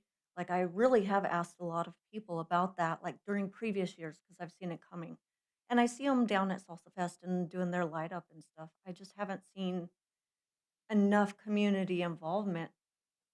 I'm not sure why again, that's not something that's supporting our community. I don't see it as a support to our citizens. It's more of It's, helping a business. it's like you said, I mean, it's bringing economic, I mean, you're bringing people downtown, you're bringing people to the hotels to come. It's an event. Yeah, it is another event. And previous mayor would have been all over us if we didn't fund it. The previous mayor brought them to my attention. And again, I think as Councilman Arbizo had said, the idea is to try to seed that to see if we can get it to grow, because usually the balloon events, they get pretty big and they bring people in from outside the community. They end up in the hotels, they end up at the restaurants. So again, I'm not disagreeing. I'm just saying that was the logic. If we can get it going. Yeah, and it may take some time. And I think we settled on the 3,600 was just for the propane, I think. Insurance. Was it Insurance. insurance Yeah, or something? insurance. Anyway, Propane was just- another 8,000. Okay, yeah, so it's just the insurance for them. A lot of these events are gonna need the time to grow too. There's Yeah. gonna be ups and downs and so Yeah. many little things. That was the logic. Are we going to be like tracking this or looking at this? Because if it's something that we keep trying to help and it never really takes off, I'd kind of Mayor like to Ortega, see. Councilmember Brandner, yeah, we do keep an eye on it, and I have been in contact with them. And again, it's one of those where in the name of trying to do economic development, to create new traditions that potentially could grow and bring more business to the community, I do talk with them. I think the chamber's worked with them in the past, and so we do kind of keep an eye on it. And really, the idea is that it just isn't a balloon event. The idea is eventually that you're going to have things like music, food, that kind of thing to grow it larger so that it's more than just the balloons, but becomes a larger event in total. And what's the chance it's gonna keep having a bad weather weekend? I mean, it's had 2 in a row. That's If I could tell unheard you of. that, then I really. But got that's something. unheard of in Yeah. Arizona. Doesn't rain all year and then it rains on that event. So that's kind of the basis of that, because one of the things that we did put in as part of the application process was, in addition to helping certain groups, is also to try to stimulate economic development. And that's something that needs to be, that's for next year. We need to have that wound up into what are we trying to accomplish? Yeah. Because I appreciate the dialogue though tonight. Okay. Yeah. And again, we can always evolve this stuff. I mean, that's what we do. So we'll think it through. We'll come up with some suggestions at part of the budget process and see The idea of independent outside entities looking at it too has come up. Maybe that's a possibility, but we can look at some of this. And we gotta realize, some of these are an annual thing, but like that, well, like search and rescue, it's not gonna, that's a one-time thing. That, uh, The VFW. the VFW is a one-time thing. The reunion downtown, I mean, the last one was 2015, so that's been 10 years. I mean, that's not gonna happen often, so we'll be able to rearrange next year quite a bit. And still keep our standbys. One question I did have for the Substance Abuse Coalition, are they still receiving funds from the lawsuit against Big Pharma? Mayor Ortega, Councilmember Brantner, we have not given them any opioid funding of any kind at this point. What I noticed, and I think what you're talking about is the youth had some paragraph in there, the youth were gonna benefit from it. The college youth that came forward, I thought they were probably receiving some funds from that pocket. Not from us. We, So- we have not provided any opioid funding. Not that we couldn't, but up to this point, we have not. Because it's substance abuse, where is that funding going to? So far, we've used it mostly in supplies, some of the Narcan, first aid stuff. The police has used it in some of their equipment for public outreach, for the academies that we do outreach with youth and adults in the community. Because on this one, I'm just asking because they wanted the youth to do their little podcast, and I know you had said our IT department could help them, so. Yes, and the amounts were significantly less, and we have experience in that both in our library and now in the new podcast that we're doing, that I think there's a pretty good deal of confidence in some of the IT folks I talked to that we can make that happen for them and help them. And that's not overtaxing our employees? No. Okay. Anybody else have any comments or changes? I think this has been a good beginning. I really do. And it's just a matter of, changing a few little things we see that'll work better. I definitely like the idea about making the contact with them first to see if they're interested and get a And good again, letter. staff is open to suggestions. Yeah. Don't feel locked in. If there are issues or questions or ideas, then we should discuss them. So I don't know if you were able to keep track of where we are now, because I know they lost me, so. I think we spent all the money. Mayor, if I may, what I have is everything else remaining the same except for removal of 500 from the salt shakers. I have a decrease of the Safford Bulldog Booster Club to 5,000. I have an increase of the Safford High School Scholarship Educational Foundation to 3,650. And then I have an increase of the Gila Valley VFW post to 9,250. And with those changes, that would bring the grand total to 97,500, 100,000 including the Feed My Starving Children. Everybody okay then? So moved. Okay. So adopt as currently stated by the Deputy Finance Director. Okay. Second. Got a motion and a second to approve the charitable or nonprofit organizations, this? That work? Okay, all in favor? Aye. Opposed? Carries? Thank you. This was good. This was good. And I think we'll just have to figure out, John, how to, and everybody just make the little tweaks in it that we should. Mayor and Council, during the budget process, it is my plan to bring this back in a work session so that council can review it again, Good. similar to last year. We can change the guidelines or improve them as council seems fit. I have notes from tonight that I'll bring to those meetings, and then council can review the notes that I have taken, and then also any suggestions that you all would like to make on what, how council seems that they want to improve the program going forward. Okay, thank you. Thank you. We'll move, For all that information on everybody. then we'll move on to item number 3, airport fire truck purchase.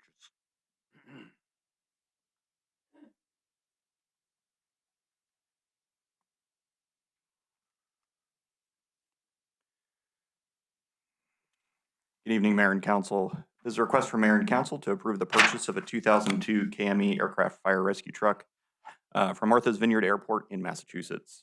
The strategic goals for this action are growth and development and financial management.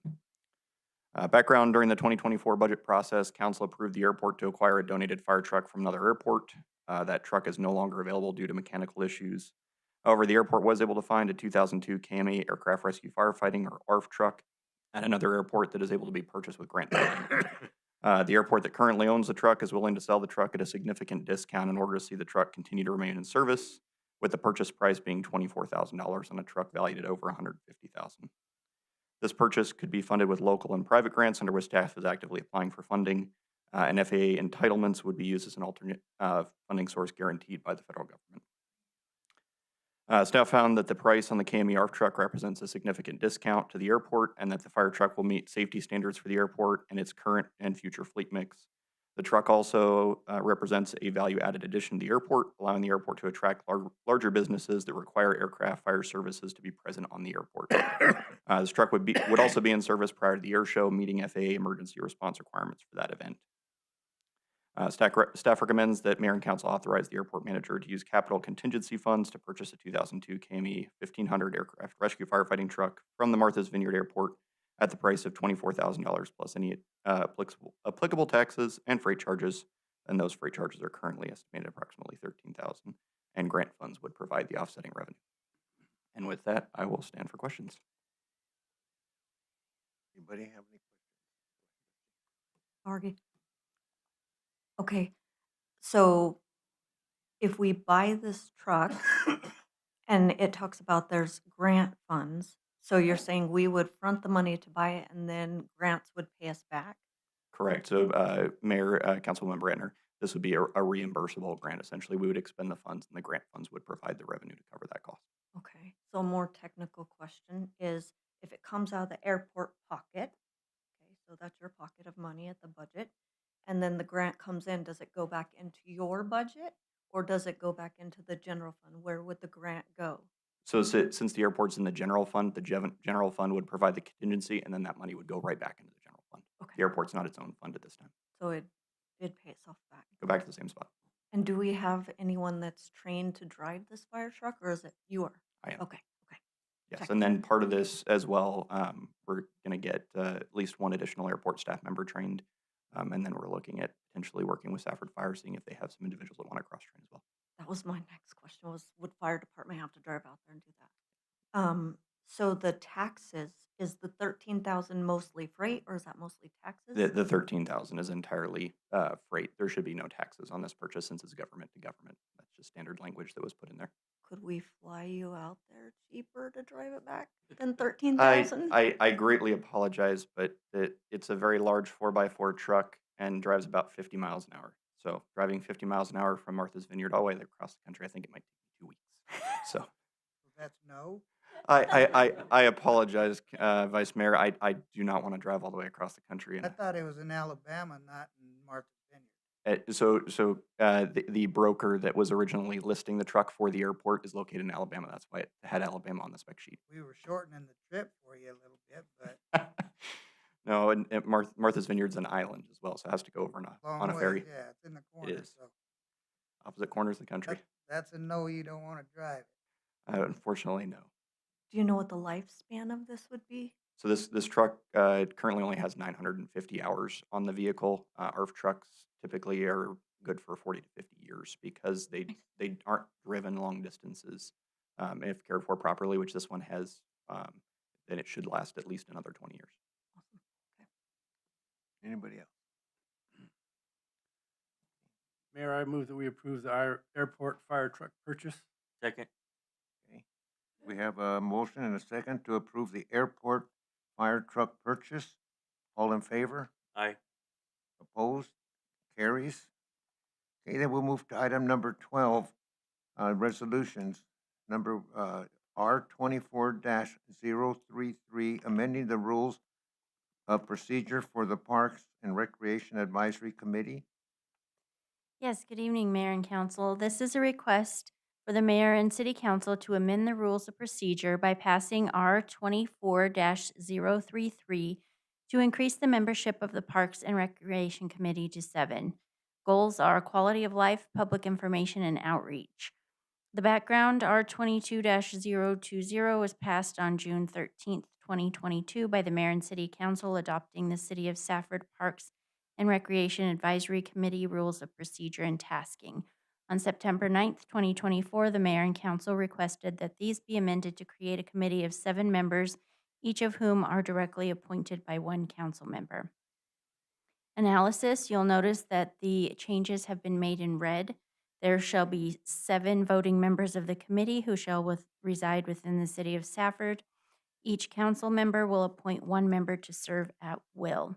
Staff recommends the council adopt Resolution 24-033, amending the Parks and Recreation Advisory Committee Rules of Procedure and Tasking. I will stand for questions. Anybody have any questions? No? Make the motion that we approve ordinance 024-008, amendment. Oh, sorry. Sorry about that. Got ahead of myself. R24-033, amending the rules of the procedures for the Parks and Recreation Advisory Committee. Second. Okay, we have a first and a second to approve resolution R24-033, amending the rules of procedure for the Parks and Recreation Advisory Committee. All in favor? Aye. Opposed? It carries. Okay, then we'll go to item number 13, ordinance. The clerk needs to read it in. Sorry. This approves resolution number R24-033, a resolution of the mayor and city council of the city of Safford, Graham County, Arizona, updating the rules of procedure for the Parks and Recreation Advisory Committee. Thank you. Then we'll move to item number 13, ordinance number 024-008, amendment to Title 8, Health and Safety, and Title 17, Zoning of Safford's Municipal Code. Yes, good evening, Mayor and Council. This is a request for a first read of Ordinance 024-008, an ordinance of the City of Safford, Graham County, Arizona, amending Title 8 Health and Safety and Title 17 Zoning of the Safford Municipal Code for General Development Code streamlining and updates. And also, after we've presented this ordinance and the background information, I've presented a small slideshow for you that was included in your packet. I'd like to make sure that you're aware of the types of changes of code enforcement updates so that if you do receive calls from citizens, you can have this for reference and know that people may start calling you more if we do enforce these type of issues. So the strategic goals are growth and development and quality of life. Excuse me. So what you sent us, we can share with the public. Yes, sir. Okay, we can send them that. Yes, Mayor and Vice Mayor. Anything that was in the packet is public record, and you may also refer them to my office if they have questions. So the strategic goals are growth and development and quality of life. The city manager convened a development team to review and update our processes. Mr. Henry has presented his updates to the subdivision code previously. Planning staff reviewed the current city code and identified sections of Title 8 and 17 that needed to be updated based on meetings with the development team and management.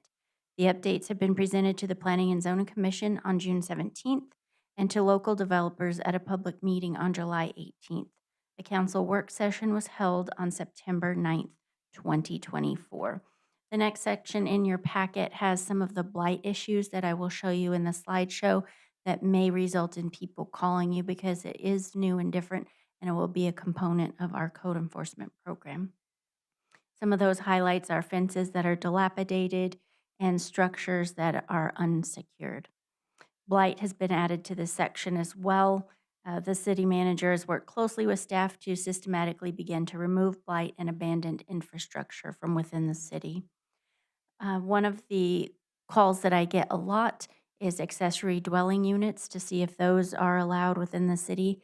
And if this is passed by the council, they will now be allowed in residential zones as long as they meet size and setback requirements. So some lots will be too small still, but it will be an additional opportunity. Also, as a request from the mayor, Subdivisions and lots constructed before these requirements were in place may use the average setbacks of neighboring properties for construction purposes. The average setback will be determined by the director. The director shall keep a record of all determinations and provide a copy upon request. This will reduce the need for variances and was a request of the mayor. Removal of signs. Just a minute, we're taking away the right of a variance. No, sir. Mayor and Vice Mayor, we're allowing a use by right that normally would have had to have a variance. So the variance procedure will still be in place. You just won't have to use it if you live in an older neighborhood. The case that we had previously was a gentleman whose home was built in the 1970s or 80s, and so the setbacks were different then. He could not then build a carport that his neighbors had. So he had to go through the variance process. This will cut the paperwork and time for him tremendously. And leave it up to you. Yes, sir. Okay. Mayor and Vice Mayor, any decision I make on any matter in the code is appealable to the city council as well. Okay. So there's always that administrative remedy available. Okay, thank you. With that, I will stand for questions and we will go through the slideshow that I have. This will give you some photos to demonstrate what we're looking at so that you can share this with the public and you can also have it for your reference as well. So abandoned signs. This is a photo of one on Highway 70. The lot is vacant. I believe it shows a game center was there at some point. So this sign would need to either advertise a business on the property or be removed. Unsafe structures, you'll notice that this structure is not secured against trespass. These often cause fires and other issues. This would be required to be secured with the doors and windows, and then we already have graffiti ordinances in place. This is an example of secured doors and windows to prevent entry. Examples of blight, you'll notice that I've repeated the definition several times, and one part that we would like to really specify is no tarps are used except for emergencies or covering vehicles, because a lot of people are complying by covering things with the tarp, and then the Arizona sun and wind ruin the tarp within a couple of months, and we're back to square one. This is an example of a fence that has fallen, so that would need to be removed or repaired. These are an example of two very large trees that would need to be removed because they are dead. This is an example of someone who used a tarp instead of cleaning their property, and so they've hung the tarp there, and within a few months of wind and sun, that will be needing to be replaced. Thank you. With that, I'll stand for any questions.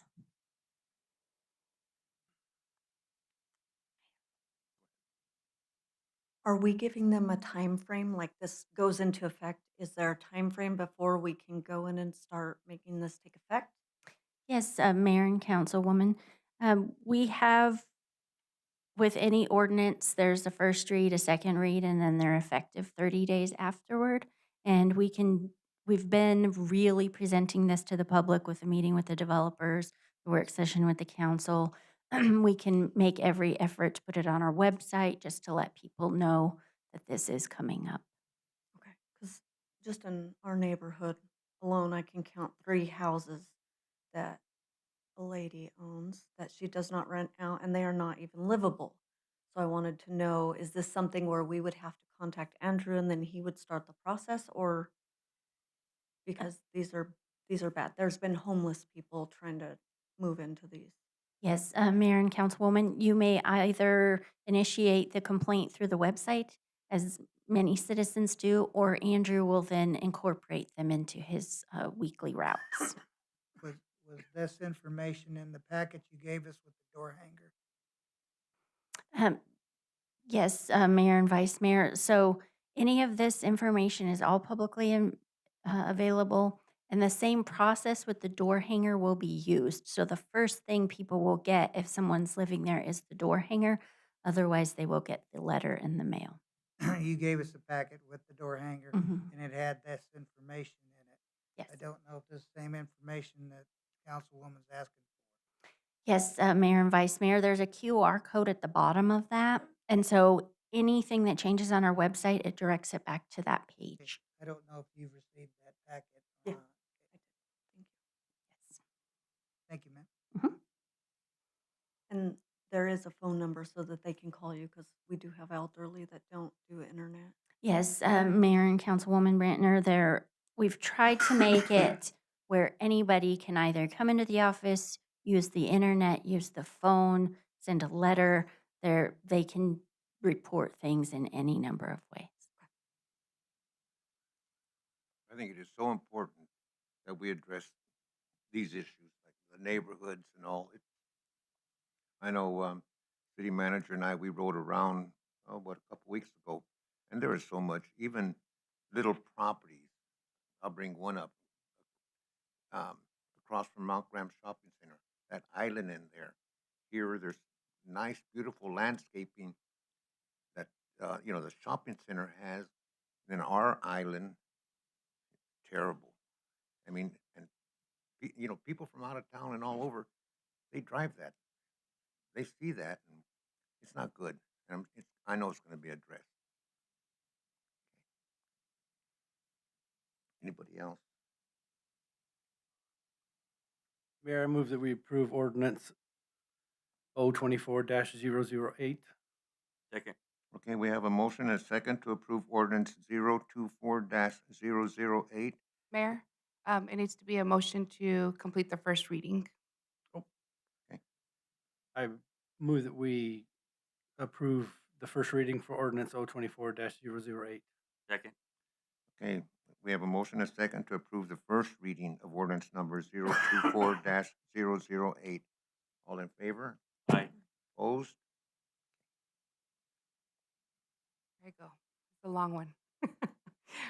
This approves first reading of ordinance number O24-008, an ordinance of the City of Safford, Graham County, Arizona, amending Title 17, Chapter 17.28.020-17.46.020, use requirements, Chapter 17.52.030F, specific requirements, Chapter 17.68, size and setback regulations, Chapter 17.68.010, summary, Chapter 17.72.040A, preliminary plan of development, Chapter 17.76.030, site development plan, Chapter 17.82.080, I, number 1, removal of signs, Chapter 17.88.070, fees, Chapter 17.12.030E, portable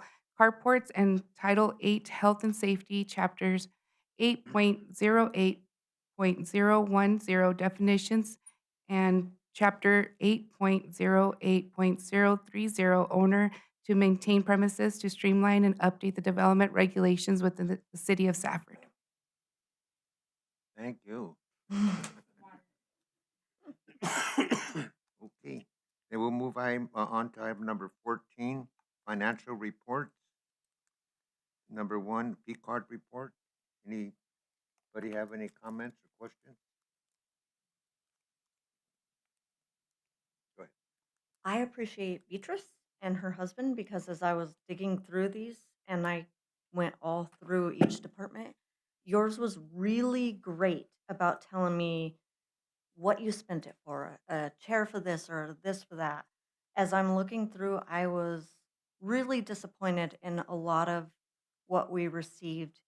Just nothing. Meterings. Like, can we get more information of, I think I counted 5 tires for trucks. What truck? Truck 1, truck 2, truck 3? What are we spending these funds on? Because then we can track them and say, okay, well, didn't we just do truck tires, 6 months ago? There just isn't enough information in there for us that I feel like we should be knowing. Tires for pickup. There's tires for trash truck. Do we have them labeled like trash truck 1, trash truck 2? I think that would go along with maybe our inventory so that, do we have a maintenance schedule? Is that so that way when we're seeing it, it's not like, well, wait, didn't we just do this? How many are there? Just for accountability. There was quite a few that I had questions about. One of the departments paid $154 for a clock for doors. That, what's a clock for doors? Just asking that. We paid a monthly bill for Apple Music. I'm not sure that that's a legit business expense for the city. I don't know that I could tell a community member why we're paying for Apple Music in the city. I don't know the reasoning behind that. Just things like that. I think we bought 2 pallets of water and we paid $1,200. So things like that. It just says 2 pallets of water. No explanation. I'm guessing because it was in materials management, there was a lot of stuff for 4th of July, but there just isn't enough information so that if we're asked, we can correctly answer. I just want to make sure that we're responsibly spending the money and we're using it for the right business expenses. I'm not trying to nitpick a person, but I can't answer that one. I can't answer to those if I'm asked.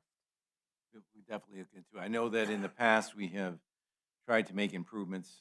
Vice Mayor Lopez is often keen on getting better descriptions. I think they have improved. Obviously, there's still room for improvement, so we'll take a look at it. It's gotten back to the same show, it looks like, that there is a weakness in the description again. It just says El Paso Park materials and tools for new park building, but it doesn't specify what the material is. And it don't take, and then when it gets that way, then it goes to the next step of giving you even less description, because after that, it dropped down to El Paso Park materials for building park. So it needs to be described better. And we've gone through this before. I don't know why it keeps falling back this way. Because it goes from the employee to the supervisor, then to finance. So there's a chain of custody in there that is dropping the ball all the way. We'll take a look at it. And again, some of them may be new employees too. I've also seen where, I guess we're charging by the phones. The amount of phone now used to be all lumped up, like Verizon, $1,700. Now it seems to be that it's individual for each department. And I think it's time we looked at that expense too, some of our phone expenses. There. And then again, when we have the chance to buy in Safford, we should buy in Safford. It seems like every 3 PC time we have to repeat that. I don't know why. Again, it goes from the employee to the supervisor to the finance. It's not getting looked at. Mayor, Vice Mayor, I think sometimes the purchases may be driven by the purchasing process. Mhm. So that could be, it could be a rule driven. It doesn't have to be, but there is that possibility. Sometimes it's a new employee that hadn't been It told. can be that as well. Mhm. So rules such as, well, just like fleet management, I think they went to O'Reilly quite a few times in one, which is Thatcher versus AutoZone in Safford. Is there a rule that they have to go there, or? It may be that they're looking at where they get the best price. And I don't know that for certain, but I'm guessing that that may be what they do, or it may even be availability. And some of the websites too, like I know Amazon, we get the sales tax back for. Yep. So we just want to make sure too, are we using those to get our sales tax back? We want to optimize getting our money back. I agree. Shop local, we have to set the example. Okay, should we move on to item number 2, expenses over 5,000? Anybody? I thought I saw something on that. I'm sorry, 1 second. I'm scrolling again. There was, maybe not. Oh, there's a Berkeley Risk Administrators Company. It just says miscellaneous. Yeah, I don't know. We can look into it though. Okay. And we're doing the 4th of July fireworks again. We did the 10,000 for that, which I thought that was, okay. Well, we put in 5,000 of our own funds. We received 10,000 from other entities to go toward the fireworks. Okay. So we put 5 of ours, they give us the money, and then we give the 10 total. Toward the fireworks? Uh-huh. Yes. Okay. And then, Mr. Mayor, Berkeley Risk is the third-party administrator of your insurance company. That may have, I don't know what amount, how much was paid. 11,446.02. I have no idea if that was part of the settlement. Councilwoman Bratner, that's actually for the cost that we paid for, I believe, the Tahoes. I'll double check on that, but I think it's for the Okay. police Tahoes. Oh, Tahoes. I thought you said tacos. No, I was like, Tahoes. Tacos? Where's my tacos? It's the accent, I'm It's a lot of sorry. tacos. They're a good taco. That's some expensive tacos. Mayor, Councilwoman Brantner, that's a revenue, not an expenditure also. That's a revenue as from our, Revenues. Thank you. that's Okay. not an expenditure. Thank you. Thank you. I'm just seeing it as an expense because it was listed as over 5,000 expense. Okay. Perfect. Thank you. Anybody else? Any other questions or comments? If not, we'll move on to item number 15, announcement of current events. Anybody? We got a lot going on this weekend. Salsa Fest. There's a lot on the horizon for the city of Safford coming our way for the fall. All the events, make sure you put it on your websites. Let everybody know what we're doing because it's all going to be fun. Correct, Kay? And congratulations to the library. That's really big. Thank you guys so much. Okay, then we'll move on to item number 16, requests for future agenda items. Excuse me, anybody have any? Nope. We just have a few things we talked about that maybe in the work sessions we can tweak. We gotta not forget them. Oh, we won't. Okay. We'll definitely be working on that process. Gotta tweak them. Okay, then we'll move on to item number 17. I make the motion, we adjourn. Second. Okay, we have a motion and a second to adjourn. All in favor? Aye. Opposed? Motion carries. Thank everybody for coming.